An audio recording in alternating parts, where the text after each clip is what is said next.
Në muajin maj të vitit 1948, kur oficerët e sigurimit të shtetit hynë në zyrën e Koçizodzes, njeriut që vetëm pak muaj më parë ishte ministri më i fuqishëm i Shqipërisë, ata gjetën diçka që nuk duhej të ekzistonte. Në sirtarin e tij të fundit, në një shtresë dokumentesh zyrtare, shiheshin letra personale të shkëmbyera me emisar jugoslav, fotografi private nga takime sekrete në Beograd dhe një listë emrash, emra njerëzish që Zodze i konsideronte aleat të tij të vërtetë. Në krye të asaj liste shkruhej një emër që të ngrinte qimet, Haxhi Lleshi.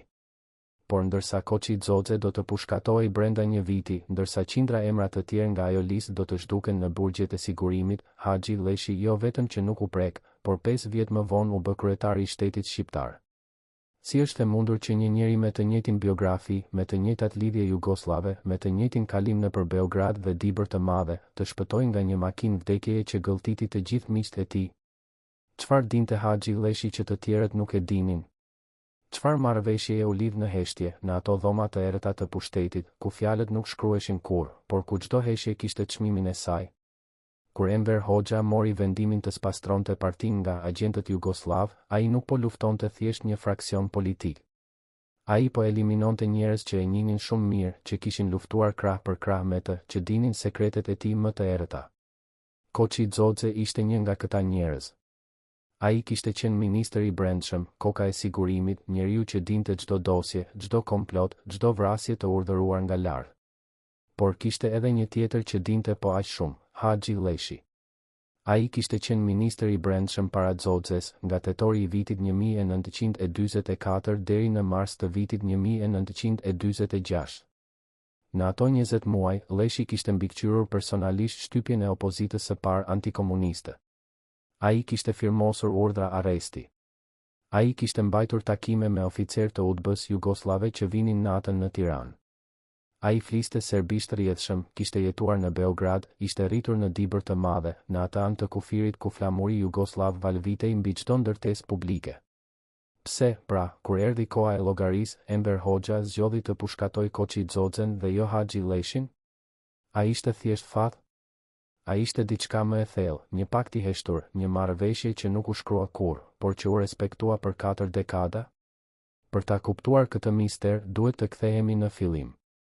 Në vitin 1924, kur Ahmet Zogu triumfoi dhe kundërshtarët e tij u detyruan të iknin, familja e Haxhi Lleshit, babai Haliti dhe xhaxhai Aqif Pasha, morën rrugën e mërgimit. Ata nuk shkuan në Perëndim, si shumë aristokratë të tjerë. Ata shkuan në Jugoslavi, në Dibër të Madhe, në atë botë ku kufit ishin të paqartë dhe ku gjua shqipe përzihej me slavishten në çdo trej. Atje, Iriu Haxhi u rrit duke parë një realitet tjetër, një shtet ku komunistët fillonin të organizoheshin, ku idetë e reja vinin nga Moska dhe Beogradi, ku e ardhmja dukej se i përkiste atyre që guxonin të ëndërronin një botë pa mbretër dhe pa bej. Kur Haxhi u bë 20 vjeç, ai nuk ishte më djali i një oxhaku të pasur. Ai ishte një revolucionar i ri, i lidhur ngushtë me rrjetet komuniste jugoslave, i njohur personalisht nga Svetozar Vukmanović Tempo, emisari i Titos që do të luante një rol vendimtar në luftën partizane shqiptare. Këto lidhje, që në vitet e 40 do t'i shërbenin si urdhë drejt pushtetit, në vitin 1948 do të bëheshin vula e vdekjes për qindra njerëz. Por jo për të. Pse? Kur lufta antifashiste shpërtheu, Haxhi Lleshi u kthye në Shqipëri si komandant partizan.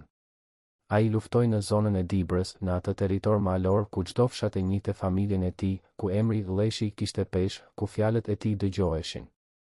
Ai nuk ishte thjesht një komandant mes shumë të tjerëve. Ai ishte begu i kuq, një aristokrat që kishte zgjedhur anën e popullit, një simbol që Partia Komuniste e përdorte për të treguar se revolucioni nuk ishte vetëm për proletarët e varfër, por edhe për ata që kishin pasuri dhe zgjidhen të sakrifikonin gjithçka për lirinë. Por pas kësaj figure heroike fshihej një realitet më i errët. Lleshi bashkëpunonte ngushtë me partizanët Maqedonas dhe Jugoslav. Ai takoi rregullisht me Tempon. Ai merrte urdhra jo vetëm nga Tirana, por edhe nga Beogradi. Kur lufta mbaroi dhe Shqipëria u çlirua, Haxhi Lleshi u bë ministër i brendshëm, posti më i rëndësishëm pas sekretarit të përgjithshëm të partisë. Ai mbajti atë post për 20 muaj dhe në ato 20 muaj ai mësoi çdo sekret të shtetit të ri. Ai dinte ku ishin varrezat e fshehta. Ai dinte kush kishte vrarë kë. Ai dinte cilat urdhra kishin ardhur nga Beogradi dhe cilat nga Moska. Dhe kur në mars të vitit 1946 ai u zëvendësua nga Koçi Xoxe, ai nuk humbi pushtetin plotësisht. Ai mbeti në byron politike, mbeti në rreth të ngushtë, mbeti një njeri që dijej se dinte shumë. Shumë më tepër se sa ishte e sigurt për të. Por në qershor të vitit 1948, bota ndryshoi. Informbyro, organizata që bashkonte Partitë Komuniste të Evropës Lindore në udhëheqjen e Stalinit, nxori një rezolutë që dënonte Jugosllavinë e Titos. Akuza ishte e rëndë, devijim nga linja marksiste-leniniste, nacionalizëm borgjes, refuzim për t'ju nënshtruar Moskës. Për Enver Hoxhën, kjo rezolutë ishte një dhuratë nga qielli. Ai kishte frikë nga Koçi Xoxe, nga fuqia e tij në sigurimin e shtetit, nga lidhjet e tij me Beogradin. Tani, ai kishte një arsye legjitim për ta eliminuar. Por nuk ishte vetëm Xoxe. Ishin qindra të tjerë, oficer, funksionar, intelektual, që kishin lidhje me Jugosllavinë. Dhe mes tyre ishte edhe Haxhi Lleshi. Në shtator të vitit 1948, kur u mbajt plenumi i 11 i Komitetit Qendror të Partisë, emri i Koçi Xoxes u shpall si armik i popullit. Salla ishte plot me njerëz që dridhen. Secili pyeste veten, a do të jetë emri im i radhës? Haxhi Lleshi ishte atje. Ai dëgjoi akuzat. Ai pa se si shokët e tij të vjetër ulnin kokën dhe heshtnin. Dhe ai mori një vendim që do t'i shpëtonte jetën, por që do ta shndërronte në një fantazm të gjallë për 4 dekada.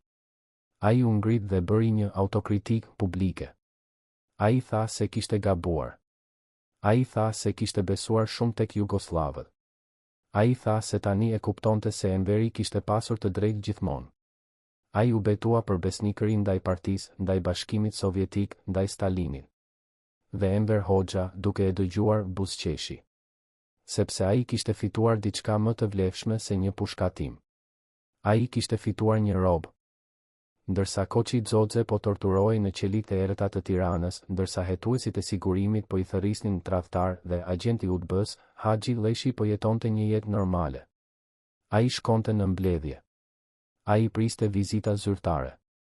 Ai shfaqej në fotografi pranë Enver Hoxhës, duke buzëqeshur, duke duar trokitur, duke luajtur rolin e shokut besnik. Por çdo natë, kur kthehej në shtëpi, ai dinte se mund të ishte i radhës. Ai dinte se çdo fjalë e tij dëgjohej, çdo lëvizje e tij mbikëqyrej, çdo vizitor i tij regjistrohej. Ai jetonte në një kafaz ari, me vila, me privilegje, me respekt formal, por pa asnjë liri të vërtetë. Dhe kur në maj të vitit 1949 filloi gjyqi i Koçi Xoxes, Haxhi Lleshi nuk ishte në sallën e gjyqit. Ai nuk dëshmoi. Ai nuk u pyet. Ai thjesht priti. Dhe kur në 10 qershor të vitit 1949 Koçi Xoxe u pushkatua, Haxhi Lleshi kuptoi se kishte mbijetuar. Por çfarë çmimi kishte paguar? A kishte dhënë informacione për Xoxen? A kishte ndihmuar Enverin të ndërtonte dosjen e akuzës? A kishte firmosur dokumente që dërguan miqtë e tij në vdekje? Apo thjesht kishte heshtur dhe heshtja e tij kishte qenë mjaft për ta bler jetën?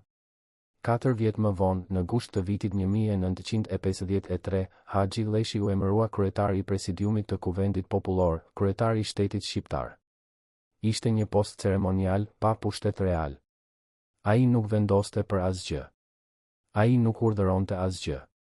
Ai thjesht firmos. Firmos dekrete. Firmos ligje. Dhe, më e tmerrshmen, firmos refuzime për faljen e jetës. Çdo herë që një i dënuar me vdekje kërkonte falje, dosja kalonte nga tavolina e Haxhi Lleshit. Dhe ai duhej të vendoste, po ose jo. Por në realitet, ai nuk vendoste kurrë. Vendimi ishte marrë tashmë nga Enveri. Haxhiu thjesht vinte vulën. Dhe mes atyre dosjeve ishin edhe emra që ai njihte. General që kishin luftuar me të. Shok të vjetër nga Dibra. Njerëz që kishin besuar tek ai. Dhe ai firmosi refuzimin e faljes së tyre. Ai u bë vulos si i vdekjes së miqve të tij. Sepse kjo ishte marrëveshja. Kjo ishte çmimi i mbijetesës. Ti ron, por ti bëhesh vegël. Ti ron, por ti nuk je më njeri i lirë. Ti ron, por çdo ditë e jetës sate është një kujtesë e asaj që ke humbur. A e dinte Haxhi Leshi atë mëngjes të qershorit të vitit 1948, kur lexoi rezolutën e Informbyros se jeta e tij sapo kishte ndryshuar përgjithmonë? A e kuptoi ai se çdo fjalë që do të thoshte nga ajo ditë e tutje do të ishte e monitoruar, çdo mik i ri do të ishte një spion i mundshëm, çdo buzëqeshje do të ishte një maskë? A mendoi ai, qoftë edhe për një moment, të refuzoj, të thoshte jo, nuk do të bëj autokritik, nuk do të tradhtoj atë që besoj dhe të pranonte pasojat? Apo ai e pa menjëherë lojen, e kuptoi se Enveri po kërkonte një shembull, dhe vendosi se ishte më mirë të jetonte si rob se sa të vdiste si hero? Këto pyetje nuk kanë përgjigje të shkruara në asnjë arkiv. Por ato jetojnë në heshtjen e gjatë të 30 viteve që Haxhi Leshi kaloi si kryetar shteti, 30 vite ku ai nuk tha asnjëherë një fjalë kundër Enver Hoxhës, asnjëherë nuk u përpoq të rimarr pushtetin real, asnjëherë nuk u bë kërcënim. Ai ishte trofeu perfekt, një ish aristokrat, një ish luftëtar me lidhje jugoslave, që tani ishte shndërruar në simbol të nënshtrimit absolut. Dhe Enveri e mbajti atë në atë post për sa kohë që i duhej, derisa në vitin 1982, pas vetvrasjes së Mehmet Shehut, një valë e res pastrimesh filloi dhe Haxhi Leshi, tashmë i moshuar dhe i lodhur, u largua në heshtje. Ai jetoi edhe 16 vjet, derisa vdiq në Tiranë në janar të vitit 1998. Dhe askush nuk e pyeti kur, çfarë mendoje ti, Haxhi, gjatë gjithë atyre viteve? Çfarë ndjeje ishte të firmosësh vdekjen e shokëve të tu? Çfarë ëndrash të mundonin natën? Historia e Haxhi Leshit nuk është thjesht historia e një mbijetese. Është historia e një marrëveshjeje të heshtur mes pushtetit dhe frikës, mes ambicies dhe dorëzimit, mes jetës dhe dinjitetit. Është historia e një njeriu që zgjodhi të jetojë, por që për të jetuar duhej të vdiste nga brenda. Dhe ndërsa ne shikojmë prapa në ato vite të errëta të spastrimit të vitit 1948, ne shohim jo vetëm emrat e atyre që u pushkatuan, por edhe hijet e atyre që mbijetuan. Sepse mbijetesa në një regjim si ai i Enver Hoxhës nuk ishte kur falas.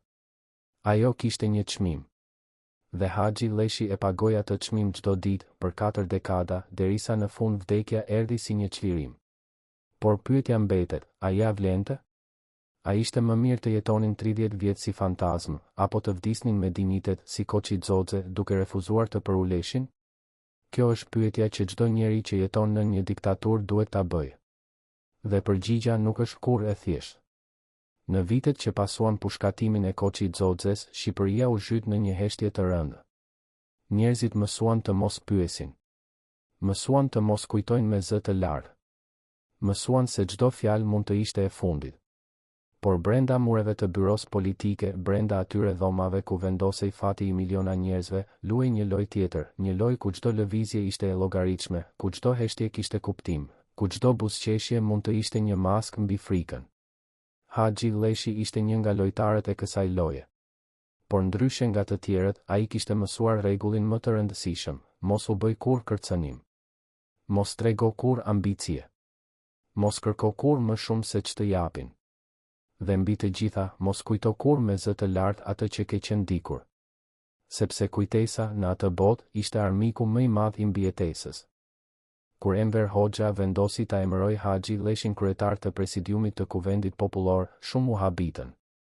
Si ishte e mundur që një njeri me një biografi kaq të dyshimt, me lidhje jugoslave, me vite të kaluara në Beograd, me miqësi të ngushta me Koçi Xoxen, të merrte një post kaq të lartë? Por ata që e njihnin mirë Enverin e kuptonin logjikën. Ai nuk po i jepte Leshit pushtet. Ai po i jepte një kafaz ari. Ai po e shndërronte në një simbol të nënshtrimit. Sepse çdo herë që Haxhi Leshi shfaqej në publik, çdo herë që ai firmos një dekret, çdo herë që ai mbante një fjalim duke lavdëruar partinë dhe Enverin, ai po dërgonte një mesazh të qartë për të gjithë ata që kishin menduar të kundërshtonin. Shihni? Edhe njeriu më i fortë, edhe luftëtari më i guximshëm, edhe ai që kishte lidhje me Jugoslavinë, tani është rob i imi. Çfarë shpresë keni ju? Dhe mesazhi arrinte. Njerëzit shikonin Haxhi Leshin dhe shikonin fatin e tyre të mundshëm.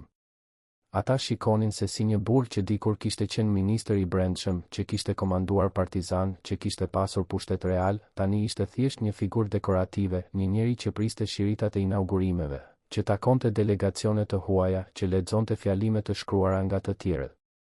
Dhe ata kuptonin, kjo është çmimi i mbijetesës. Por çfarë ndodhte brenda kokës së Haxhi Leshit? Çfarë mendonte ai kur shikonte në pasqyrë çdo mëngjes? A e shihte veten si një mbijetues të zgjuar, apo si një tradhtar që kishte shitur shpirtin për pak vite më shumë jetë? Askush nuk e di. Sepse Haxhi Leshi nuk la kujtime. Ai nuk shkroi asnjë letër personale që të zbulojë më vonë. Ai nuk i besoi asnjë sekreti askujt. Ai jetoi dhe vdiq në heshtje. Por ka dëshmi të tërthorta, fjalë të shpërndara nga njerëz që e njohën, fragmente kujtimesh nga ata që ishin pranë tij. Dhe këto dëshmi tregojnë një njeri të thyrë nga brenda. Një njeri që pinte shumë, veçanërisht në vitet e fundit. Një njeri që shpesh humte në mendime gjatë mbledhjeve, sikur të ishte diku tjetër. Një njeri që, sipas disa dëshmitarëve, në momente private, kur mendonte se askush nuk po e dëgjonte, përshpëriste emra njerëzish që kishin vdekur, emra shokësh të vjetër, emra që nuk duhej të përmendej më. Dhe pastaj ai kapej, heshte dhe kthehej në maskën e tij zyrtare. Sepse edhe në shtëpinë e tij, ai nuk ishte i sigurt. Edhe aty, mikrofonat të fshehur regjistronin çdo fjalë. Edhe aty, shërbëtorët ishin spion. Edhe aty, ai ishte rob.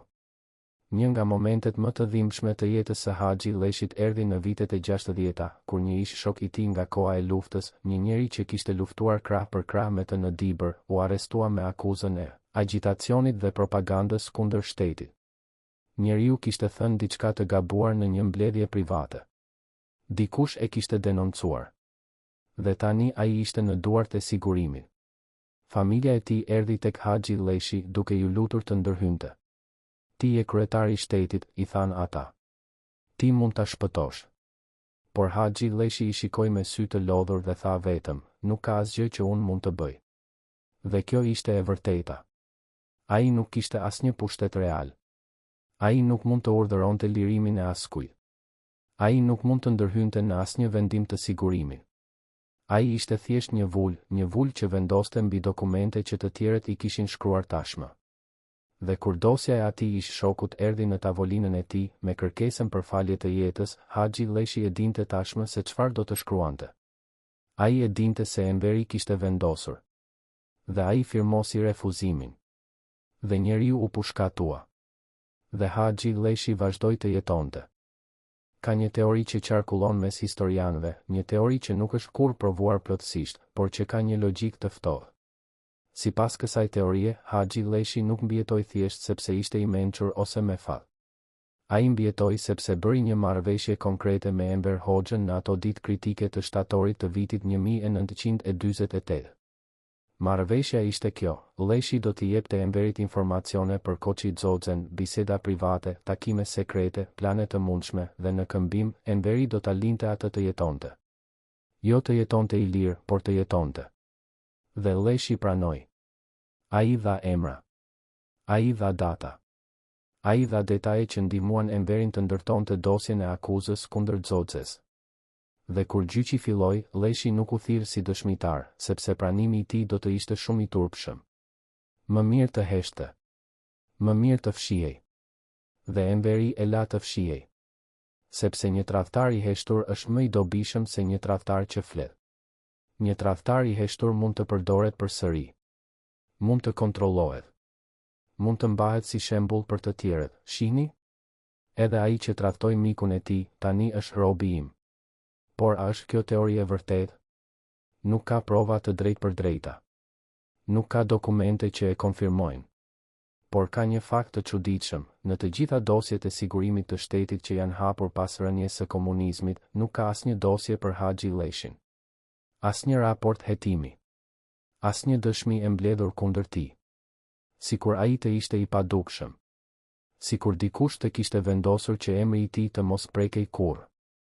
Dhe kjo nuk është normale. Sepse çdo njeri tjetër me biografi të ngjashme, çdo njeri tjetër që kishte jetuar në Jugosllavi, që kishte pasur lidhje me Tempon, që kishte qenë ministër i brendshëm, kishte një dosje të trashë plot akuza, dyshime, raporte. Por jo Leshi. Ai ishte i pastër. Shumë i pastër. Dhe kjo pastërti e tepërt është vetë dyshimi më i madh. Sepse në një shtet ku të gjithë ishin nën survejim, ku të gjithë kishin dosje, mungesa e një dosjeje nuk do të thotë pafajësi. Do të thotë mbrojtje nga lart. Do të thotë marrëveshje. Një tjetër detaj që ushqen këtë teori është sjellja e Enver Hoxhës ndaj Haxhi Lleshit në vitet që pasuan. Enveri nuk e besonte askën. Ai eliminoi njëri pas tjetrit të gjithë ata që mund të ishin kërcënim. Ai pushkatoi Koçi Xoxhen. Ai izoloi dhe më vonë eliminoi Mehmet Shehun. Ai spastroi general, ministra, intelektual. Por Haxhi Lleshin e la të qetë për 30 vjet. Pse? Sepse Lleshi nuk ishte kërcënim. Ai kishte pranuar rolin e tij. Ai kishte kuptuar se mbijetesa e tij varet nga nënshtrimi absolut. Dhe ai nuk e theu kur atë nënshtrim. Ai nuk u përpoq kur të rimarr pushtet. Ai nuk krijoi kur fraksione. Ai nuk foli kur kundër Enverit, as privatisht. Ai ishte robi perfekt. Dhe Enveri e vlerësonte këtë. Sepse një rob i tillë është më i vlefshëm se 10 shok besnik. Një rob i tillë nuk të tradhtoi sepse nuk ka asgjë për të fituar nga tradhtia. Ai tashmë ka humbur gjithçka. Ai tashmë është i vdekur nga brenda. Dhe një njeri i vdekur nga brenda nuk është rrezik për askën. Por ka edhe një version tjetër të kësaj historie, një version që nuk bazohet në tradhti, por në gjeopolitikë. Sipas këtij versioni, Enver Hoxha nuk e pushkatoi Haxhi Lleshin sepse kishte frikë nga pasojat. Lleshi nuk ishte thjesht një individ. Ai ishte një simbol për të gjithë Dibrën, për të gjithë Veriun Malor, për të gjithë ata krahinat ku ndikimi i Jugosllavisë ishte ende i fortë. Nëse Enveri do ta kishte pushkatuar Lleshin, ai do të rrezikonte një kryengritje. Ai do të rrezikonte që malsorët e Dibrës, të armatosur, të organizuar, me lidhje përtej kufirit, të ngrihen kundër tij. Dhe në vitin 1948, kur Shqipëria sapo kishte prishur me Jugosllavinë, kur Udbëja Jugoslave po kërkonte çdo mundësi për të destabilizuar regjimin e Tiranës, një kryengritje në veri do të ishte fatale.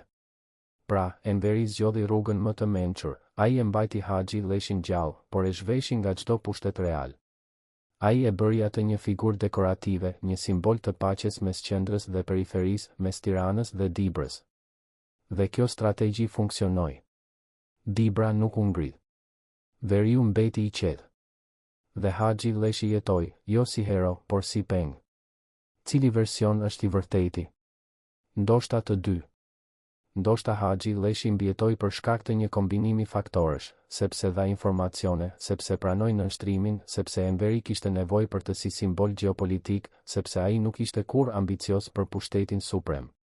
Ndoshta mbijetesa e tij nuk ishte rezultati një vendimi të vetëm, por i një sër zgjedhjesh të vogla, të bëra çdo ditë, për 4 dekada, zgjedhje për të heshtur kur të tjerët flisnin, për të ulur kokën kur të tjerët e ngritnin, për të firmosur kur të tjerët refuzonin. Dhe çdo zgjedhje e tillë e largonte pak më shumë nga njeriu që kishte qenë dikur, nga komandanti partizan, nga ministri i brendshëm, nga begu i kuq i Dibrës. Derisa në fund, ajo që mbeti ishte vetëm një hije që ecte nëpër korridoret e pushtetit, që shfaqej në ceremoni zyrtare, që firmos dokumente, por që nuk kishte më asnjë substancë, asnjë vullnet, asnjë shpirt. Dhe kur në fund vdiq, në janar të vitit 1998, askush nuk qau.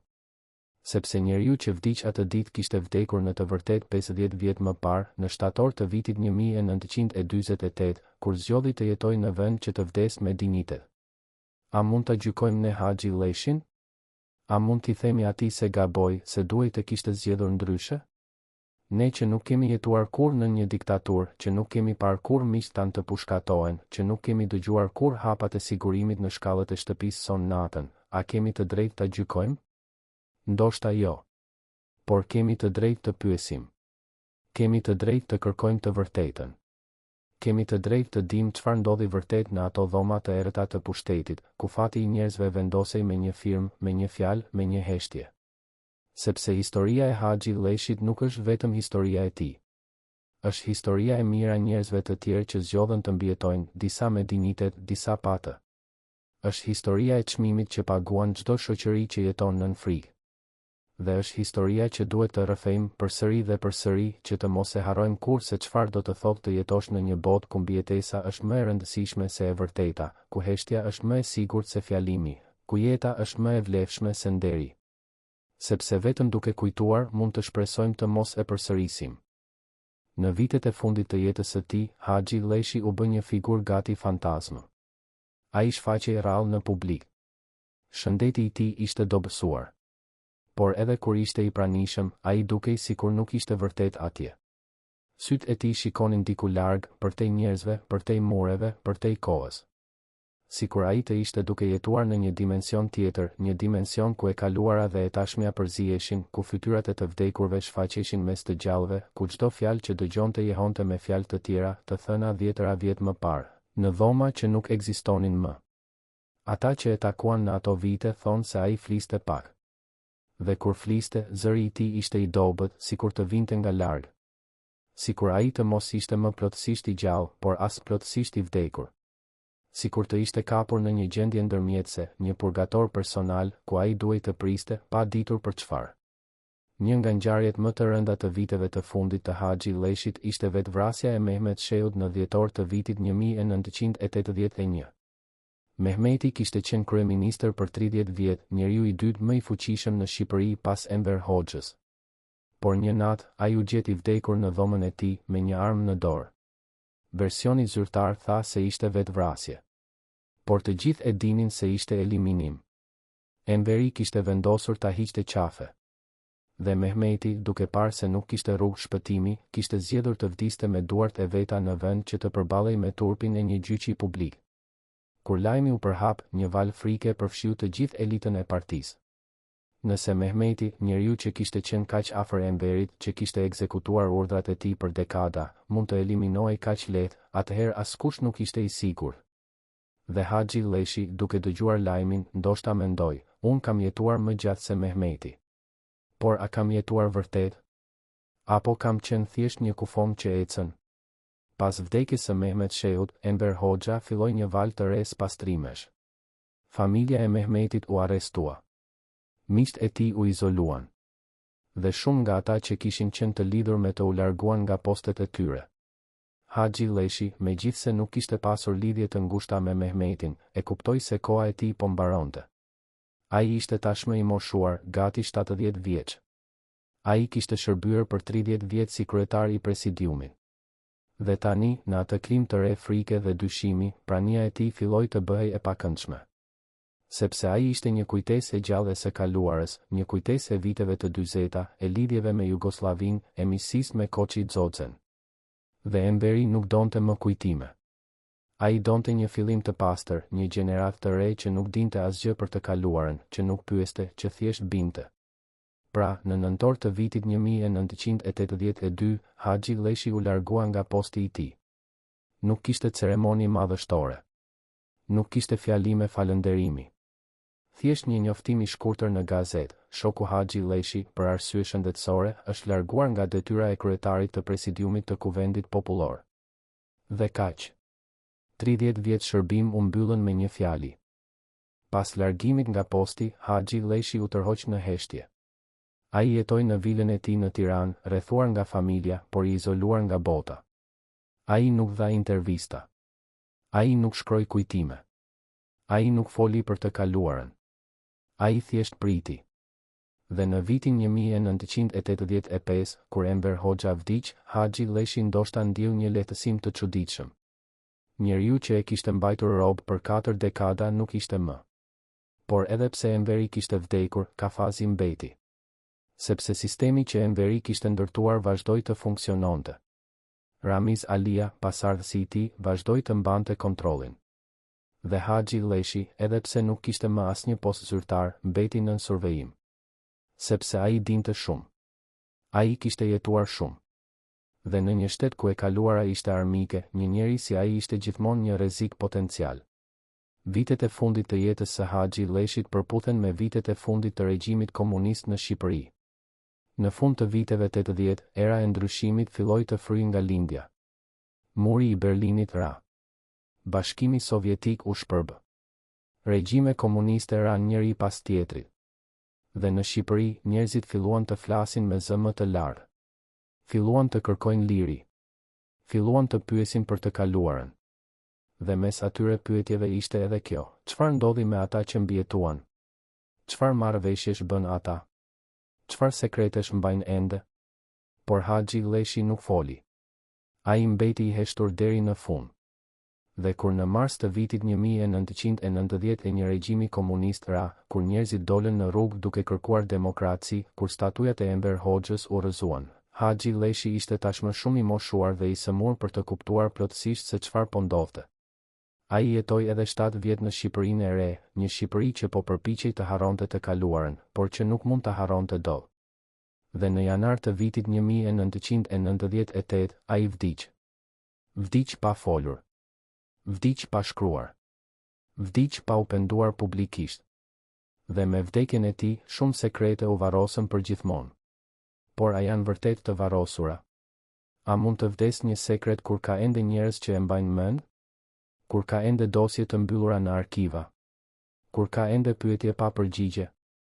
Historia e Haxhi Leshit nuk është mbyllur me vdekjen e tij. Ajo vazhdon të jetojë në kujtimet e atyre që e njohin, në dokumentet që po zbulohen ngadalë, në pyetjet që brezat e rinj po fillojnë t'i bëjnë. Dhe ndoshta, një ditë, do të gjejmë përgjigjet. Ndoshta do të gjejmë dokumentin që tregon saktësisht çfarë marrëveshjeje u bë mes Haxhi Leshit dhe Enver Hoxhës në shtator të vitit 1948.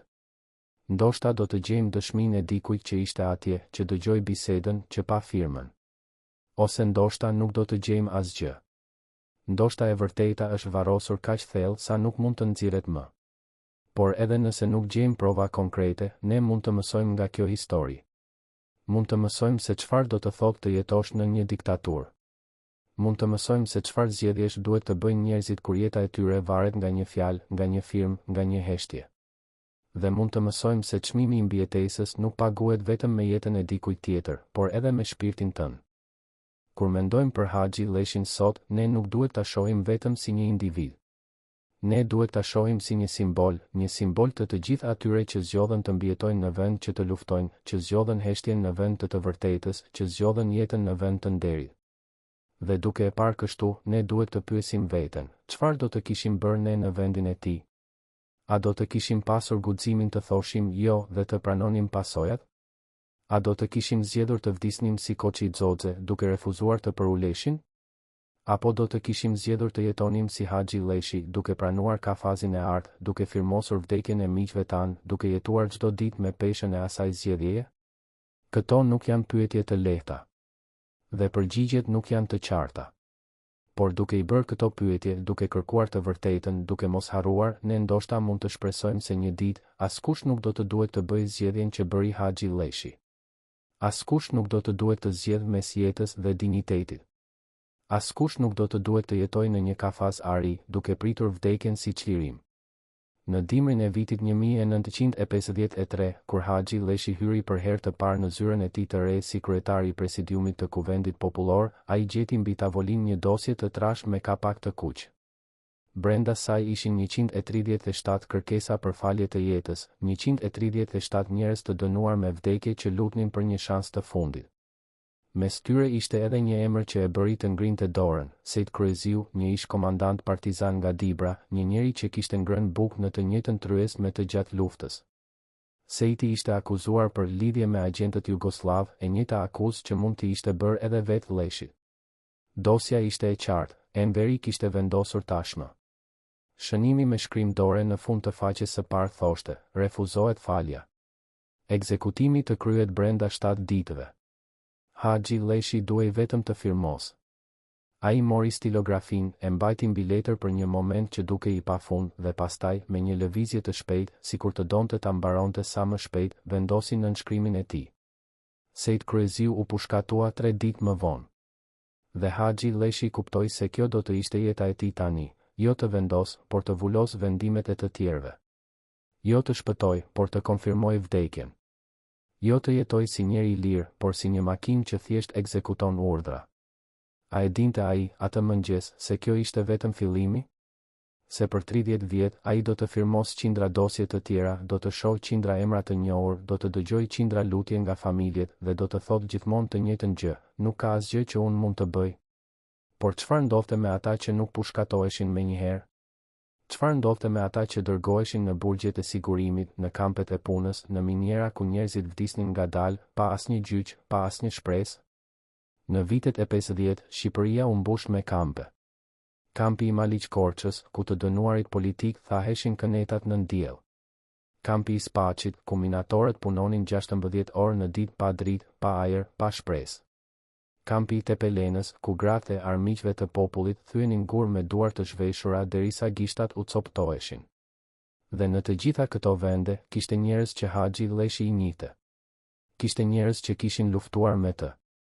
Kishte njerëz që e kishin thirrur shok dikur. Tani ata ishin numra. Tani ata ishin fantazma. Dhe ai, nga zyra e tij e ngrohtë në Tiranë, nga vila e tij me kopsht, nga makinat zyrtare që e çonin në ceremoni, nuk bënte asgjë për ta. Sepse çfarë mund të bënte? Ai nuk kishte pushtet. Ai kishte vetëm një titull. Dhe titulli, pa pushtet, është vetëm një maskë mbi boshllë. Ka një dëshmi të rrallë nga viti 1964, e dhënë nga një ish oficer i sigurimit që më vonë iku nga Shqipëria. Sipas tij, një natë, Haxhi Lleshi thiri në shtëpinë e tij një njeri që kishte qenë shok i tij i ngushtë gjatë luftës, një njeri që tani punonte si inxhinier në Tiranë, por që ishte nën survejim të vazhdueshëm për shkak të origjinës së tij, të dyshimit. Ata pinë raki derisa vonë. Dhe në një moment, kur Lleshi mendoi se askush nuk po i dëgjonte, ai tha diçka që oficeri, i cili po dëgjonte përmes mikrofonave të fshehur, nuk e harroi kurrë: "Unë jam i vdekur, vëlla. Unë vdiqa në vitin 1948. Ajo që sheh ti tani është vetëm një trup që ecën." Miku u përpoq ta ngushëllonte, por Lleshi vazhdoi: "Ti nuk e di çfarë do të thotë të firmosësh vdekjen e njerëzve që i njeh. Ti nuk e di çfarë do të thotë të shohësh emrin e tyre në letër dhe të dish se nëse nuk e firmos, nesër do të jetë emri yt." Dhe pastaj, sipas dëshmisë, ai qau. Qau në heshtje, pa zë, vetëm me lotë që rëshisnin nga faqet e tij të plakura. Dhe miku nuk tha asgjë. Sepse çfarë mund të thoshte? Çfarë ngushëllimi ekziston për një njeri që ka zgjedhur të jetojë duke vrarë shpirtin e vet çdo ditë? Por jo të gjithë besonin se Haxhi Lleshi ishte thjesht një viktim. Jo të gjithë mendonin se ai ishte një rob i pafuqishëm. Kishte edhe ata që mendonin se ai kishte bërë zgjedhje aktive, zgjedhje që e kishin shpëtuar, por që kishin dërguar të tjerë në vdekje. Një nga këto zgjedhje, sipas disa burimeve, ishte bërë në vitin 1957, gjatë një takimi të fshehtë të byros politike. Atë vit, Enveri po planifikonte një valë të re pastrimesh, këtë herë kundër elementeve intelektual që po infektoheshin nga revizionizmi perëndimor. Në listën e emrave që duhej të eliminoheshin ishte edhe një shkrimtar i njohur, një poet që kishte qenë mik i ngushtë i Haxhi Lleshit në vitet e para pas luftës. Enveri pyeti anëtarët e byros politike: "A ka dikush kundërshtim?" Dhoma heshti. Askush nuk guxonte të fliste. Por pastaj, sipas një burimi që pretendonte të kishte qenë i pranishëm, Haxhi Lleshi ngrit dorën. Të gjithë u kthyen ta shikonin. Enveri e shikoi me sy të ftohtë. Dhe Lleshi, duke e kuptuar se kishte bërë një gabim, tha shpejt: "Jo, shoku Enver, nuk kam kundërshtim. Thjesht doja të them se ky njeri ka pasur kontakte edhe me mua në të kaluarën. Nëse ka nevojë për ndonjë informacion shtesë, unë jam gati ta jap." Enveri buzëqeshi. "Shumë mirë, shok Haxhi. Do ta mbajmë në mend." Dhe shkrimtari u arrestua një javë më vonë. Dhe Haxhi Lleshi nuk foli më për të. A ishte kjo një përpjekje për ta shpëtuar, që dështoi? Apo ishte një mënyrë për t'i treguar Enverit se ai ishte ende besnik, se ai ishte gati të denonconte edhe miqtë e vet nëse duhej? Nuk e dim. Por fakti që ai ngriti dorën, edhe nëse vetëm për një moment, tregon se ai nuk ishte plotësisht i heshtur. Ai luante lojën. Ai përpiqej të mbijetonte. Dhe çdo lëvizje në atë lojë kishte pasoja. Një nga misteret më të mëdha të jetës së Haxhi Lleshit është kjo: pse Enveri nuk e eliminoi kurrë? Pse, në të gjitha valët e spastrimit që ndodhen, në vitet e 50, të 60, të 70, Lleshi mbeti i paprekur? Një teori thotë se Enveri e mbante atë si sigurim kundër veriut. Dibra ishte një zonë e rrezikshme. Ajo ishte në kufi me Jugosllavinë. Ajo kishte një traditë kryengritjesh. Dhe Haxhi Lleshi, edhe pse nuk kishte më pushtet real, ishte ende një figurë e respektuar atje. Nëse Enveri do ta kishte pushkatuar, ai do të rrezikonte një rebelim. Por nëse e mbante gjallë, të zhveshur nga pushteti, por të dukshëm, ai mund të kontrollonte veriun pa përdorur forcë. Kjo teori ka logjik. Por ka edhe një tjetër teori, më e errët. Sipas kësaj teorie, Enveri e mbante Haxhi Leshin gjallë sepse gëzonte ta shihte të vuante. Sepse Leshi ishte shembulli perfekt i asaj që Enveri donte t'u tregonte të gjithëve. Shihni? Edhe njeriu më i fortë, edhe luftëtari më i guximshëm, tani është thjesht një kukull në duart e mia, ai firmos atë që i them. Ai thot atë që i urdhëroj. Ai jeton sepse unë e lë të jetoj. Dhe kjo është fati i çdo njeriu që mendon se mund të më sfidojë. Nëse kjo teori është e vërtetë, atëherë Haxhi Leshi nuk ishte thjesht një mbijetues. Ai ishte një trof.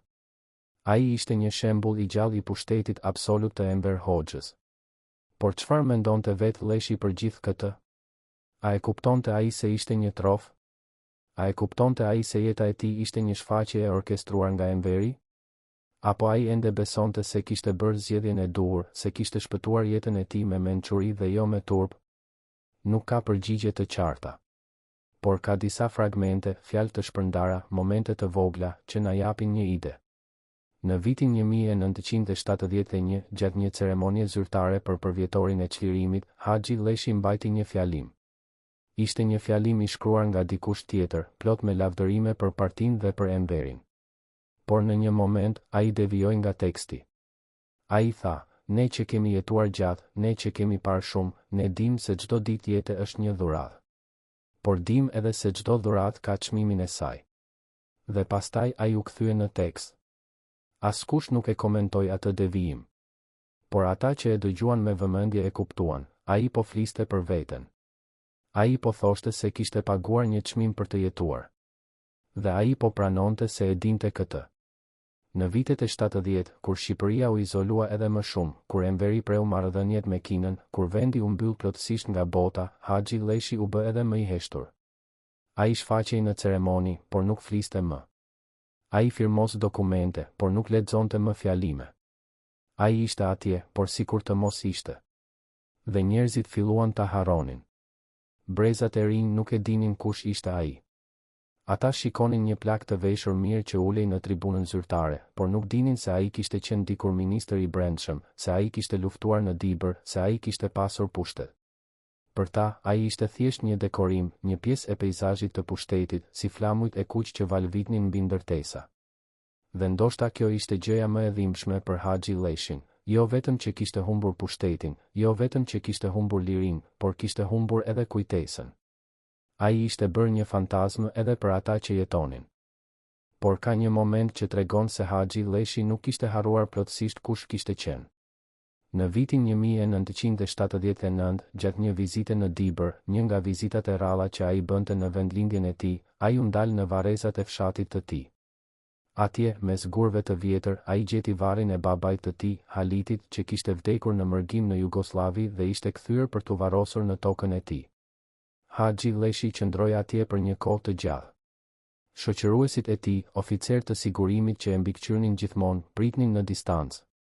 Dhe sipas njërit prej tyre, që dha dëshmi vite më vonë, ata e dëgjuan Leshin duke folur me vete. Ai po i fliste babait të tij. Ai po i thoshte: "Baba, ti ike për të mos u përulur para zogut. Unë mbeta për t'u përulur para Enverit. Cili prej nesh bëri zgjedhjen e duhur?" Dhe pastaj ai u largua, pa pritur përgjigje. Sepse e dinte se nuk kishte përgjigje.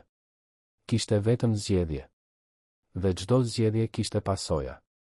Kur mendojmë për Haxhi Leshin sot, ne shpesh e shohim si një figurë tragjike, një njeri që u detyrua të zgjedhë mes jetës dhe nderit dhe që zgjodhi jetën. Por a ishte vërtet kaq e thjeshtë?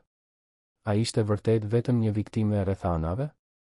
Apo kishte edhe diçka tjetër, një ambicie të fshehur, një dëshirë për të mbajtur privilegjet, një frikë nga varfëria dhe haresa që do të vinte nëse ai do të refuzonte të luante lojën? Ne nuk e dim. Por ajo që dim është kjo: Haxhi Leshi jetoi për 85 vjet. Ai pa lindjen e Shqipërisë komuniste dhe pa rënien e saj. Ai pa miqtë e tij të pushkatohen dhe pa armiqtë e tij të triumfojnë. Ai pa një vend që u shndërrua në burg të madh dhe ai vetë u bë një rob brenda atij burgu. Dhe kur vdiq në janar të vitit 1998, ai la pas një pyetje që ende nuk ka përgjigje: çfarë do të thotë të mbijetosh? A është mbijetesa vetëm të rish gjallë? Apo është diçka më shumë, të ruash dinjitetin, të mbash besimin, të mos tradhtosh atë që beson? Dhe nëse mbijetesa kërkon që ti të tradhtosh gjithçka që beson, atëherë a ja vlen të mbijetosh? Në arkivat e sigurimit të shtetit që u hapën pas vitit 1991, hetuesit zbuluan një detaj që i bëri të ngrinin vetullat: dosja personale e Haxhi Lleshit mungonte. Jo që ishte e paplot, ajo thjesht nuk ekzistonte. Çdo njeri tjetër që kishte mbajtur një post të lartë në regjim kishte një dosje të trash, plot raporte survejimi, dëshmi të mbledhura, biseda të përgjuara. Por Haxhi Lleshi, njeriu që kishte qenë kryetar shteti për 30 vjet, nuk kishte asgjë. Vetëm një kartel e holl me të dhëna biografike bazë dhe një shënim i shkruar me dorë në qoshe, në mbrojtje të veçantë. Asnjë raport pa autorizim nga shoku Enver. Çfarë do të thotë kjo? A do të thotë se Lleshi ishte aq besnik sa nuk kishte nevojë për survejim? Apo do të thotë se ai ishte aq i rëndësishëm për Enverin sa çdo informacion për të duhej të mbahej jashtë sistemit normal, në një vend ku vetëm pak njerëz kishin qasje? Dhe nëse është kështu, çfarë fshenin ato raporte që nuk janë gjetur kurrë? Çfarë bisedash u regjistruan por u shkatëruan më vonë? Çfarë marrëveshjesh u lidhen që nuk duhej të dijeshin kurrë? Ka një teori që qarkullon mes historianëve që kanë studiuar arkivat, një teori që nuk mund të provohet plotësisht, por që ka një logjik të ftohtë. Sipas kësaj teorie, dosja e Haxhi Lleshit u shkatërua me qëllim në dhjetor të vitit 1981, të njëjtën javë kur Mehmet Shehu u gjeti vdekur. Në ato ditë kaotike, kur Enveri po eliminonte çdo gjurmë që lidhte Mehmetin me të kaluarën, dikush mori vendimin të shkatëronte edhe dosjen e Lleshit. Pse?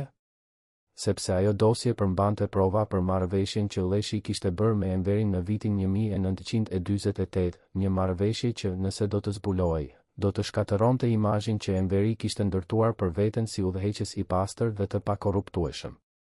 Ajo dosje tregonte se Enveri kishte blerë besnikërinë e Lleshit duke i ofruar jetë në këmbim të informacioneve për Koçi Xoxhen. Ajo tregonte se Lleshi kishte dhënë emra, data, detaje që ndihmuan në ndërtimin e akuzave. Ajo tregonte se mbijetesa e Lleshit nuk ishte fat, por një transakcion. Dhe Enveri nuk donte që kjo të dijej kurrë. Sepse nëse njerëzit do të mësonin se edhe Begu i Kuq i Dibrës kishte qenë thjesht një informator, atëherë çfarë besimi do të mbetej? Por le të kthehemi te trupat. Te ato që mund të shihen, të preken, të numërohen. Në vitet e 50, trupi i Haxhi Lleshit filloi të ndryshonte. Ai që kishte qenë një burr i fortë malesh, me shpatulla të gjera dhe duar të ashpra nga puna, filloi të dobësoj. Flokët e tij u bën plotësisht të bardhë para se të mbushte 40 vjeç. Fytyra e tij, që dikur kishte pasur atë shprehje të ashpër të luftëtarëve, u bë e zbrazët, sikur muskujt në lëkurë të ishin tërhequr nga brenda. Sytë e tij, ata sy të zinj që dikur shikuan me guxim, tani shikonin poshtë, gjithmonë poshtë, sikur të kishin frikë të takonin sytë e të tjerëve. Mjekët që e kontrollonin rregullisht, sepse çdo antar i lartë i partisë kishte mjek personal, vunë re se ai vuante nga pagjumësi kronike. Ai merrte pilula për të fjetur, por edhe ato nuk ndihmonin shumë. Shpesh ai zgjohej në mes të natës, i lagur me djers, duke thirrur emra që askush nuk i njihte më. Dhe në mëngjes, kur shërbëtorët hynin në dhomë, ata i gjenin ulur në skajin e shtratit, duke shikuar nga dritarja, sikur të priste diçka që nuk vinte kurrë. Në vitin 1963, gjatë një kontrolli mjekësor rutin, mjeku personal i Lleshit zbuloi diçka shqetësuese. Presioni i gjakut ishte shumë i lartë, zemra rrahte në mënyrë të parregullë, dhe kishte shenja të hershme të një sëmundjeje të mëlçisë. Mjeku i rekomandoi pushim të plotë dhe trajtim intensiv. Por Lleshi refuzoi. Nuk kam kohë për të sëmurë, tha ai. Dhe kjo ishte e vërteta. Sepse nëse ai do të tërhiqej për arsye shëndetësore, ai do të humbte edhe atë pak mbrojtje që posti i tij i jepte. Ai do të bëhej i pavlefshëm. Dhe në një regjim ku njerëzit e pavlefshëm eliminoheshin, kjo do të ishte dënimi i tij. Pra ai vazhdoi. Ai shkoi në ceremoni edhe kur këmbët i dridheshin. Ai firmosi dokumente edhe kur dora i dridhej aq shumë sa nënshkrimi dukej si një vijë e çrregull. Ai buzëqeshi për fotografi edhe kur dhimbja në gjoks ishte aq e fortë sa mezi mbante frym. Sepse kjo ishte marrëveshja, Tiron, por ti nuk pushon kurrë. Tiron, por ti nuk lejon vetes kurrë dobësi. Tiron, por çdo ditë e jetës sate është një luftë kundër trupit tënd që po bie në covë. ka një dëshmi nga viti 1975 e dhënë nga një infermiere që punonte në spitalin ku Haxhi Leshi shkonte për trajtim të fshehtë. Sipas saj, një ditë, kur ajo hyri në dhomë për t'i dhënë ilaçet, ajo e gjeti duke qarë. Jo me zë, vetëm me lotë që rëshisnin ngadalë nga faqet e tij të thara. Ajo u tremb dhe pyeti, shoku Haxhi, a jeni mirë? A doni të thëras mjekun? Por ai tundi kokën. Jo, tha ai. Mjeku nuk mund të shëroj atë që kam unë. Dhe pastaj, duke e shikuar me ato sy të lodhur, ai shtoi, ti je e re. Ti nuk e di çfarë do të thotë të jetosh me fantazma. Çdo natë ata vinë. Çdo natë unë i shoh. Ata më pyesin, pse ti jeton dhe ne jemi të vdekur? Dhe unë nuk kam përgjigje. Infermierja nuk dinte çfarë të thoshte. Ajo i dha ilaçet dhe doli. Por ajo nuk e harroi kur atë moment. Sepse ajo kishte parë diçka që shumë pak njerëz kishin parë, Haxhi Leshin pa maskë, Haxhi Leshin të thyer, Haxhi Leshin të vërtetë.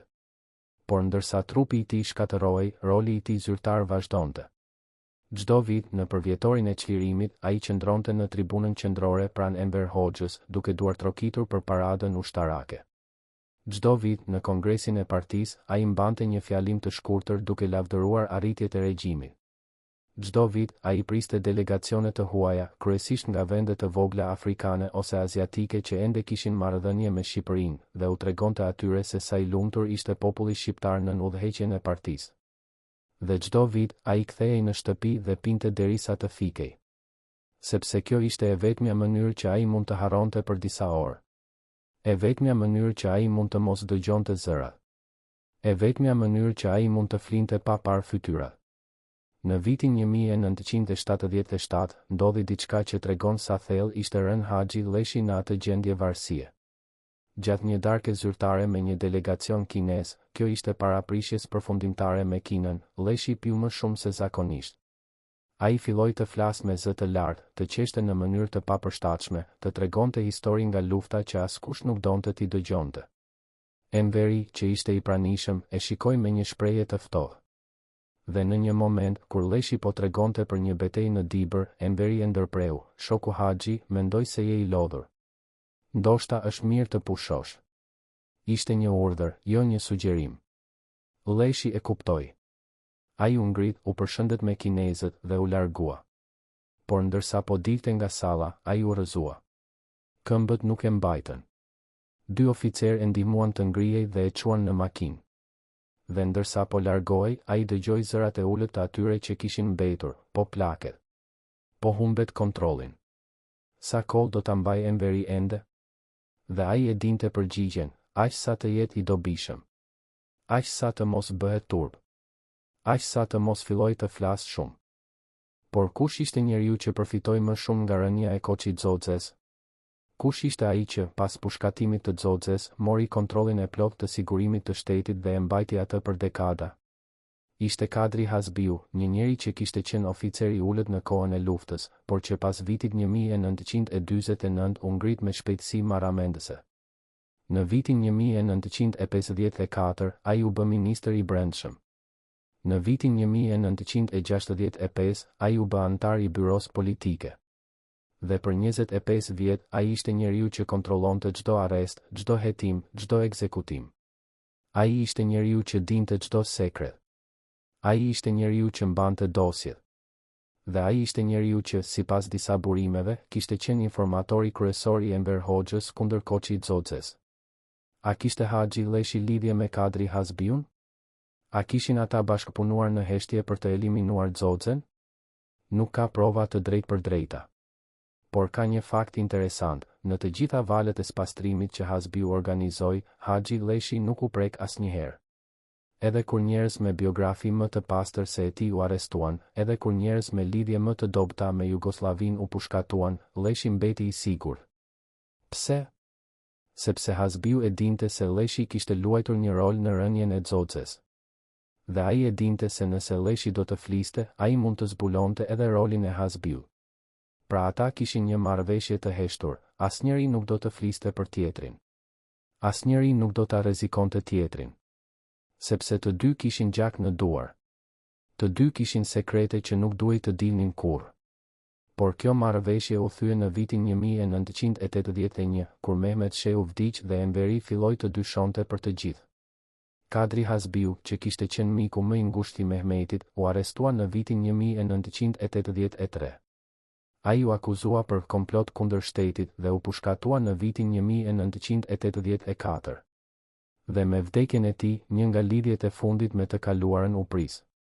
Haxhi Leshi, duke dëgjuar lajmin, ndoshta ndjeu një lehtësim të çuditshëm. Sepse tani nuk kishte më askënd që dinte të vërtetën e plotë.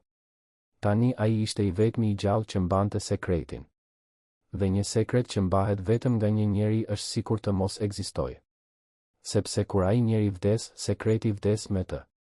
Në dhjetor të vitit 1981, kur lajmi i vdekjes së Mehmet Shehut u përhap nëpër Tiranë, Haxhi Leshi ishte ulur në bibliotekën e vilës së tij, duke shikuar nga dritarja drejt kopshtit të errët.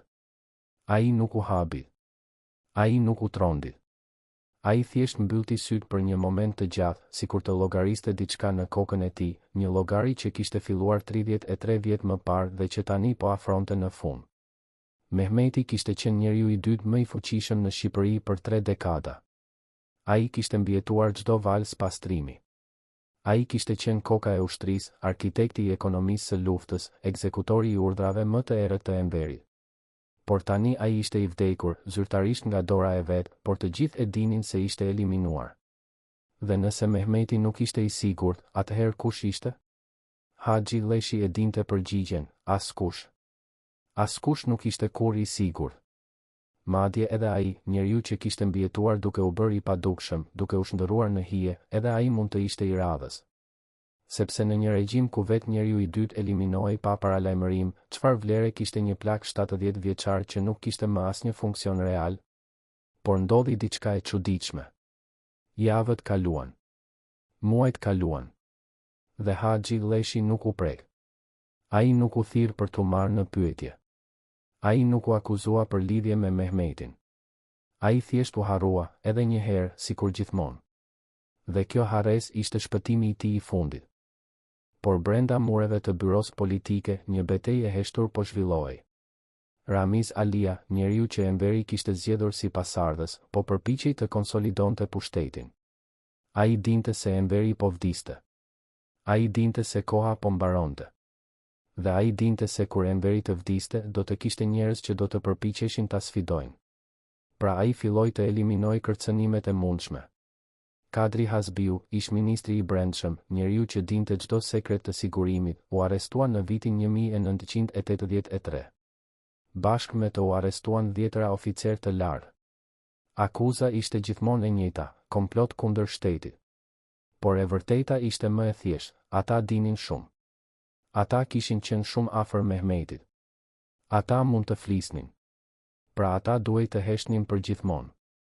Dhe mes kësaj vale të re terrori, Haxhi Leshi qëndroi i qetë në vilën e tij, duke pritur.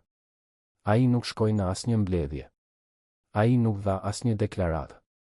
Ai thjesht priste.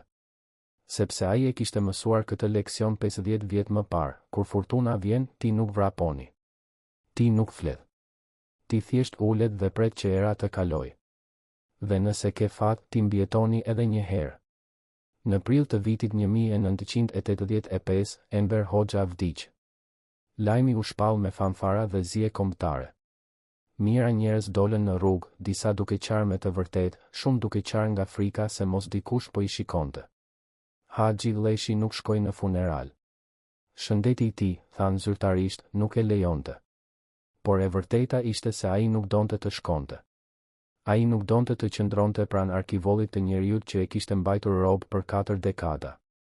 Ai nuk donte të shikonte fytyrën e vdekur të Enverit dhe të mendonte për të gjitha fytyrat e tjera, fytyrat e atyre që Enveri kishte vrarë, fytyrat e atyre që Leshi kishte ndihmuar të vriteshin duke heshtur. Pra ai mbeti në shtëpi. Ai dëgjoi ceremoninë në radio. Dhe kur zëri i spikeri tha, shoku Enver Hoxha ka vdekur, Haxhi Leshi nuk ndjeu asgjë. As lehtësim, as trishtim, as zemërim. Vetëm një boshllëk të madh, një boshllëk që kishte filluar të rritet brenda tij vite më parë dhe që tani e kishte gëlltitur plotësisht. Por edhe pas vdekjes së Enverit, sistemi vazhdoi. Ramiz Alia mori kontrollin. Ai premtoi vazhdimsi. Ai premtoi besnikëri ndaj vijës së Enverit. Dhe për disa vjet, asgjë nuk ndryshoi. Burgjet mbetën plot. Kampe vazhduan të funksionojnë. Njerëzit vazhduan të friksoheshin. Por në fund të viteve 80, era filloi të ndryshonte. Muri i Berlinit ra në nëntor të vitit 1989. Bashkimi Sovjetik filloi të shpërbëhej. Regjime komuniste ranë në Poloni, në Çekoslovaki, në Rumani. Dhe në Shqipëri, njerëzit filluan të pyesin, deri kur? Deri kur do të vazhdoj kjo? Deri kur do të jetojmë në frikë? Haxhi Leshi, i moshuar dhe i sëmur, dëgjonte këto zëra nga dritarja e tij. Ai shikonte studentët që filluan të protestonin në dhjetor të vitit 1990. Ai dëgjonte thirrjet, dëshirojmë liri. Dëshirojmë demokraci. Dhe ai ndoshta mendoi, ku ishin këto zëra kur unë isha i ri? Ku ishin këto thirrje kur Koçi Xoxe po pushkatoi? Ku ishte ky guxim kur unë zgjodha të heshtja? Por ai nuk tha asgjë. Sepse ai e dinte se koha e tij kishte kaluar. Ai e dinte se ai nuk ishte më pjesë e kësaj historie. Ai ishte vetëm një dëshmitar i vjetër, një kujtesë e një kohe që po vdiste.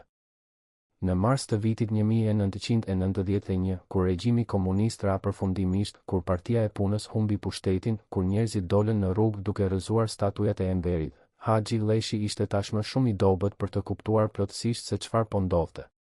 Ai shikonte televizorin, tani kishte kanale të reja, zëra të rinj, fytyra që ai nuk i njihte. Ai dëgjonte njerëz që flisnin hapur për krimet e komunizmit, për burgjet, për pushkatimet, për gënjeshtrat. Dhe ai ndoshta mendoi, a do të flasin edhe për mua? A do të zbulojnë se çfarë bëra? A do të gjejnë dosjen time, nëse ajo ekziston ende? Por dosja nuk u gjet kurrë. Dhe askush nuk erdhi ta pyeste. Sepse në atë kaos të madh, në atë val ndryshimesh, në atë luftë për të ardhmen, e kaluara e një plaku 80 vjeçar nuk ishte prioritet. Kishte krime më të mëdha për t'u hetuar. Kishte emra më të mëdhenj për t'u gjykuar. Dhe Haxhi Leshi edhe një herë u harrua. Por ka një moment nga viti 1994 që ja vlen të përmendet. Një gazetar i ri, një nga ata që kishin lindur pas vitit 1970 dhe që nuk e njihnin historinë, po bënte një dokumentar për mbijetuesit e regjimit. Ai dëgjoi për Haxhi Leshin dhe vendosi ta intervistonte. Ai shkoi në vilën e tij, u prit nga familja dhe u ul përballë plakut që mezi fliste më. Gazetari i bëri pyetje të thjeshta, si ishte jeta juaj gjatë komunizmit? Çfarë mendoni për Enver Hoxhën? A keni pendime? Haxhi Leshi e shikoi për një kohë të gjatë. Sytë e tij, ato sy që dikur kishin qenë plot jetë, tani ishin të zbrazët, sikur të shikonin përtej gazetarit, përtej dhomës, përtej kohës. Dhe pastaj, me një zë kaq të dobët sa kamerat mezi e regjistruan, ai tha, unë kam jetuar shumë. Kam parë shumë. Por nuk kam asgjë për të thënë. Gazetari u përpoq të insistonte, por Leshi tundi kokën. Nuk kam asgjë për të thënë, përsëriti. Dhe kaq. Intervista mbaroi. Dokumentari nuk u transmetua kurrë. Dhe Haxhi Leshi ktheu në heshtjen e tij. Vitet e fundit të jetës së tij ishin një agoni e ngadalë. Trupi i tij po shkatërrohej pjesë-pjesë. Zemra e tij po dobësohej. Mushkërit e tij po mbusheshin me lëngje. Ai mezi hante. Ai mezi flinte. Ai mezi jetonte. Por ai nuk vdiste. Sikur diçka brenda tij, një forcë e çuditshme, një kokfortësi e fundit, e mbante gjallë. Ndoshta ai po priste diçka. Ndoshta ai po shpresonte se dikush do të vinte, dikush që do ta pyeste të vërtetën, dikush që do t'i jepte mundësinë të fliste, të shpjegonte, të kërkonte falje. Por askush nuk erdhi. Dhe në janar të vitit 1998, në një mëngjes të ftohtë dimri, zemra e tij pushoi së rrahuri. Ai vdiq në shtrat, i rrethuar nga familja, por i vetmuar në mënyrën më absolute. Sepse askush nga ata që ishin atje nuk e njihte vërtet. Askush nuk e dinte se çfarë kishte jetuar ai. Askush nuk e dinte se çfarë kishte bërë ai. Askush nuk e dinte se çfarë kishte humbur ai. Ata shikonin vetëm një trup të vjetër që po vdiste. Por ata nuk shikonin shpirtin që kishte vdekur 50 vjet më parë. Pas vdekjes së Haxhi Leshit, familja e tij jetoi në heshtje. Djemt e tij që kishin rritur në privilegje, që kishin shkuar në shkolla të mira, që kishin pasur karriera të suksesshme, nuk folën kurrë publikisht për të atin. Ata nuk dhanë intervista. Ata nuk shkruan kujtime. Ata thjesht vazhduan jetën e tyre duke mbajtur emrin Leshi, por duke shmangur çdo pyetje për të kaluarën. Dhe kur dikush i pyeste gazetar, historian, njerëz kurioz, ata përgjigjeshin gjithmonë të njëjtën gjë: babai ynë ishte një njeri i thjeshtë që shërbeu vendin. Ai nuk bëri asgjë të keqe. Ai thjesht bëri detyrën e tij. Por a ishte kjo e vërtetë? A ishte Haxhi Leshi vërtet një njeri i thjeshtë? Apo ai ishte diçka më komplekse, një mbijetues, një bashkëpunëtor, një viktim, një tradhtar, gjithçka në të njëjtën kohë? Ata që përfituan nga rënja e Koçit Xoxhes jetuan jetë të gjata. Enver Hoxha sundoi për 40 vjet. Ramiz Alia mori pushtetin dhe e mbajti deri në rënjen e regjimit. Kadri Hasbiu, njeriu që kontrolloi sigurimin për dekada, u pushkatua vetëm në vitin 1984, gati në fund të regjimit. Dhe Haxhi Leshi jetoi për 85 vjet duke parë fillimin dhe fundin e sistemit që e kishte mbajtur rob. Por çfarë fitoi ai nga kjo jetë e gjatë? Çfarë lumturie pati ai? Çfarë paqe e gjeti ai? Përgjigja është e thjeshtë: asnjë. Ai jetoi, por nuk jetoi vërtet. Ai frymëmarte, por nuk ndjente. Ai ecte, por nuk shkonte askund. Ai ishte një fantazm që mbante emrin e një njeriu që kishte vdekur shumë kohë më parë. Shqipëria pas rënies së komunizmit u përpoq të harronte të kaluarën. Njerëzit nuk donin të flisnin për atë që kishin bërë, për atë që kishin parë, për atë që kishin heshtur. Ata donin të shkonin përpara, të ndërtonin një të ardhme të re, të harronin dhimbjen. Por historia nuk harrohet kurrë. Ajo mbetet atje, e varrosur në shtresa heshtjeje, duke pritur të zbulojë. Dhe çdo herë që dikush gërmonte, çdo herë që dikush hapte një arkiv, lexonte një dëshmi, dëgjonte një kujtim, e kaluara kthehej. Dhe mes asaj të kaluare ishte edhe historia e Haxhi Leshit, historia e një njeriu që zgjodhi të mbijetoj, por që për të mbijetuar humbi gjithçka që e bënte njeri. Sot, kur ecim nëpër rrugët e Tiranës, ne nuk shohim më statujat e Enver Hoxhës. Ato u rrëzuan. Ne nuk shohim më emrat e heronj të popullit mbi ndërtesa. Ato u hoqën. Por nëse dim ku të shikojmë, ne ende mund të gjejmë gjurmën. Mund të gjejmë shtëpitë ku jetonin ata që mbijetuan. Mund të gjejmë varrezat ku janë varrosur ata që nuk folën kurrë. Mund të gjejmë dosjet, ato pak që nuk u shkatëruan, ku shkruhet e vërteta që askush nuk donte ta dëgjonte. Dhe mes atyre gjurmëve është edhe kujtimi i Haxhi Leshit, një kujtim i zbehur, gati i harruar, por ende atje, duke pritur që dikush ta zbulojë. Por pyetja kryesore mbetet: kush ishte fajtor? Kush duhej të përgjigjej për atë që ndodhi? A ishte Enveri që urdhëroi pushkatimet? A ishte Kadri Hasbiu që i ekzekutoi ato urdhra? A ishte Haxhi Leshi që heshti dhe firmosi? Apo ishte sistemi, ai sistemi i tmerrshëm që shndërronte njerëzit në makina, që i detyronte të zgjidheshin mes jetës dhe nderit, që i mbante robër edhe kur mendonin se ishin të lirë? Ndoshta faji është i të gjithëve. Ndoshta faji është i askujt. Ndoshta e vërteta është se në një diktaturë nuk ka të pafajshëm. Ka vetëm mbijetues dhe viktima. Dhe ndonjëherë mbijetuesit janë viktimat më të mëdha, sepse ata duhet të jetojnë me peshën e asaj që bën, me kujtimin e atyre që tradhtuan, me heshtjen që zgjodhen. Haxhi Leshi vdiq pa folur. Ai vdiq pa u penduar. Ai vdiq pa shpjeguar. Dhe me vdekjen e tij, shumë sekrete u varrosën për gjithmonë. Por a janë ato sekrete vërtet të varrosura? A mund të vdes një e vërtet kur ka ende njerëz që e mbajnë mend? Kur ka ende dosje të fshehura në arkiva? Kur ka ende pyetje që kërkojnë përgjigje? Historia e Haxhi Leshit nuk është mbyllur. Ajo vazhdon të jetojë në heshtjen e atyre që nuk guxojnë të flasin, në frikën e atyre që dinë shumë, në pendimin e atyre që zgjodhen gabim. Dhe ndoshta, një ditë, dikush do të gjejë dosjen që mungon. Dikush do të zbulojë dokumentin që u fsheh. Dikush do të tregojë të vërtetën që u mbajt sekret për 50 vjet. Dhe atë ditë, ne do të dim përfundimisht çfarë marrëveshjeje u lidh mes Haxhi Leshit dhe Enver Hoxhës në shtator të vitit 1948. Çfarë informacionesh dha Leshi për Koçit Xoxhen? Çfarë premtimesh u bën? Çfarë kërcënimesh u shqiptuan? Dhe mbi të gjitha, a ja vlente? Por deri atë ditë të vi, ne mbetemi me pyetje. Pyetje që nuk kanë përgjigje të lehta. Pyetje që na detyrojnë të mendojmë për veten tonë, për zgjedhjet tona, për atë që do të bënim nëse do të ishim në vendin e Haxhi Lleshit. A do të kishim guximin të thoshim jo dhe të pranonim pasojat? A do të kishim forcën të vdisnim me dinjitet si Koçi Xoxe?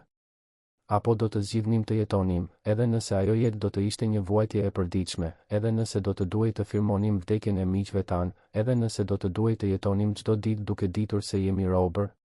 Këto nuk janë pyetje teorike. Këto janë pyetje që mijëra njerëz në Shqipëri dhe në çdo vend që ka jetuar në diktaturë kanë dashur t'i përgjigjen. Dhe përgjigjet e tyre kanë qenë të ndryshme. Disa zgjodhen rezistencën dhe vdiqen. Disa zgjodhen bashkëpunimin dhe jetuan. Dhe shumë më tepër se sa do të donim ta pranonin, zgjodhen heshtjen. Zgjodhen të mos shohin, të mos dëgjojnë, të mos flasin. Dhe kjo heshtje kolektive, ishte ajo që e bëri diktaturën të mundur. Kur mendojmë për Haxhi Lleshin sot, ne nuk duhet ta shohim vetëm si një individ. Ne duhet ta shohim si një pasqyrë që na tregon se çfarë bëhemi kur frika na kontrollon, kur mbijetesa bëhet më e rëndësishme se e vërteta, kur jeta bëhet më e vlefshme se nderi. Dhe duke parë atë pasqyrë, ne duhet të pyesim veten, çfarë do të shohim ne? A do të shohim një hero që luftoi deri në fund? Apo do të shohim një mbijetues që zgjodhi të jetojë duke vrarë shpirtin e vet çdo ditë? Përgjigja nuk është e thjeshtë. Sepse jeta në diktaturë nuk është kurrë e thjeshtë. Ajo është plot me zgjedhje të vështira, me kompromise të dhimbshme, me humbje që nuk mund të kompensohen kurrë. Dhe ata që mbijetojnë mbajnë ato humbje me vete për gjithë jetën, disa me krenari, duke menduar se bën atë që duhej, disa me turp, duke ditur se tradhtuan atë që besonin, dhe shumë me heshtje, duke mos guxuar kurrë të flasin për atë që bën. Historia e Haxhi Lleshit është historia e kësaj heshtjeje. Është historia e një njeriu që zgjodhi të mos flasë dhe që duke mos folur, humbi të drejtën të jetë njeri. Sepse çfarë është një njeri pa zë? Çfarë është një njeri që nuk guxon të thotë të vërtetën, as kur është duke vdekur? Ai është vetëm një hije që ecën nëpër botë, duke lënë gjurmë, por pa lënë kurrë shenjë se ka qenë vërtet atje. Dhe kur vdes, askush nuk e kujton. Sepse nuk ka asgjë për t'u kujtuar. Ka vetëm një emër në një listë, një datë në një dokument, një fotografi të zverdhur ku një fytyrë e panjohur shikon nga e kaluara, duke na pyetur, a do të më kujtoni? A do të dini kush isha? A do të kuptoni çfarë pagova për të jetuar? Ne nuk e dim. Por ne duhet të vazhdojmë të pyesim. Sepse vetëm duke pyetur, vetëm duke kërkuar, vetëm duke mos harruar, ne mund të shpresojmë se një ditë, askush nuk do të duhet të bëjë zgjedhjen që bëri Haxhi Lleshi. Askush nuk do të duhet të zgjedhë mes jetës dhe dinjitetit. Askush nuk do të duhet të jetojë në një kafaz ari, duke pritur vdekjen si çlirim. Sepse kjo është mësimi i vetëm që mund të marrim nga kjo histori e errët, se mbijetesa pa dinjitet nuk është jetë, është vetëm një vdekje e ngadaltë, e shtrirë në dekada, ku çdo ditë vret pak nga shpirti derisa në fund nuk mbetet asgjë. Dhe kur asgjë nuk mbetet, çfarë kuptimi ka pasur e gjithë ajo vuajtje?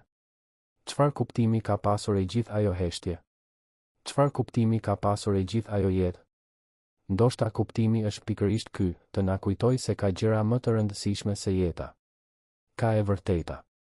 Ka drejtësia. Ka nderi. Dhe kur ne zgjedhim të sakrifikojmë këto gjëra për të jetuar pak më gjatë, ne nuk po fitojmë asgjë. Ne po humbasim gjithçka. Sepse një jetë pa e vërtetë është një gënjeshtër. Një jetë pa drejtësi është një krim. Një jetë pa nder është një turp. Dhe Haxhi Lleshi jetoi të tre, gënjeshtrin, krimin, turpin. Ai jetoi për 85 vjet. Dhe kur vdiq, ai nuk la asgjë pas, as krenari, as kujtim, as mësim. Vetëm një pyetje që ende nuk ka përgjigje, a ja vlente?